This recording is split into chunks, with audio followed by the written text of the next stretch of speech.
ARD Ma'am Grace, Sir Kaking, Ma'am Rosemary, my family here, guests, social workers, kids, ladies and gentlemen, good afternoon.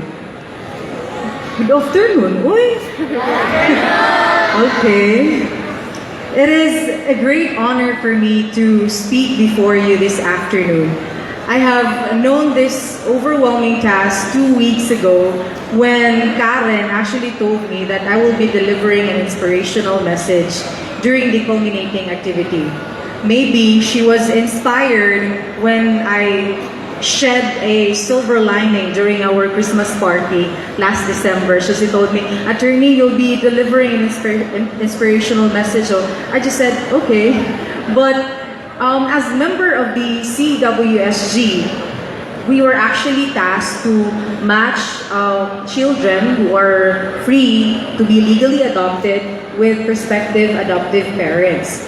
And I'm very thankful also to Karen for inviting me to be one of the members of the CWSG.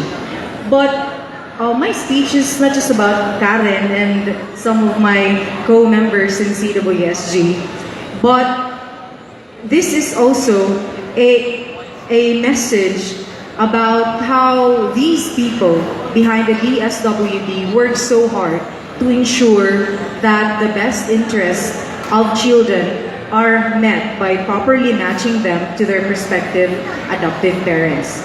So I thought of starting something personal, a tribute to my mother. Sadly, my mom is not here, but anyway, I have 2 nephews, twins, and I consider them as my own, and I began a process of thinking about the way I had been brought up and the values that my mother had instilled in me. As any parent will know, as most of you know, this process is not necessarily one that you undertake consciously. You find that certain values and habits, ones that you didn't know you had, start bubbling up to the surface. Some of my early memories relate to the times that my mom spoke to me, or even better, showed me what it meant to have nothing. My mother is a single parent, but my mom fostered my cousins. They were 4 or 5, even if we were in dire need of money.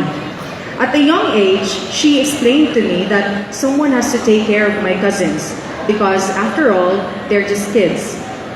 Without me realizing it, what my mother was actually doing was instilling in me a lifelong habit to put the best interests of children at the heart of our lives. That is why when my first cousin had a teenage pregnancy, I did not hesitate to help her raise her children.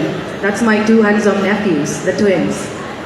But with the spirit of putting the best interests of a child comes a responsibility on the part of those of you who channel the generosity into action. In our case, my mom and I believe that it really takes a village to raise a child. Raising children is no easy task, and some of the social workers really know this and foster parents. Blood, sweat, tears all together occur, but it's all worth it. That is why I am very grateful to be working with the wonderful people of DSWD and my fellow CWSG members. Orphaned, surrendered, abandoned children have homes. They have families because those who work and volunteer for them each believe passionately in its importance. But one of the challenges we face really is simulation of births. Some parents do not see the relevance and benefits of legal adoption. In fact, I remember one of my clients, ni ingon siya na, Attorney, I have this problem. I am an orphan and I was actually carried by my adoptive parents. But the trouble there is, wala siya legally adopt. What the adoptive parents did is, register sila sa civil register. They pretended that they were actually their own parents. Ibutang nila dito lang mga nag-apelido as their parents. And then sadly, those adoptive parents figured an accident. They died. these parents left all the properties aning akong kliyente. Ang problema, niabot sa dihang ang relatives sa akong kliyente would not allow my client to inherit from the supposed adoptive parents. So I told my client, mauna ang lisod because the proof nga naagi kay katungod is it compulsory heir is your legal adoption or the degree of the adoption. So, ang result, she had nothing, which is very sad. All through her life, she was actually raised by adoptive parents, but later on, because of that mistake committed by those adoptive parents, she had nothing, diba? That is why I believe that a big shift must begin to happen. Adoptive parents must be open to the possibility of the consequences of simulation of births to their children's future. The challenge is all real, but with kindness, your compassion, big and small acts of generosity that form the glue of our society, this can put us to the central humanity and the importance of what we do.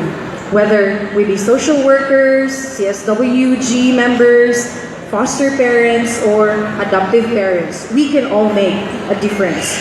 That is why it is my firm belief that the DSWD, together with its partners, will surface through this challenge and see a silver lining. This is the line that Karen actually waited. A silver lining, feeling confidently beautiful because of the spirit of care which guides us. I hope, for my part though, that I can continue to be of service to the CWSG in the years to come. Thank you all for your time, and I wish you a fun afternoon.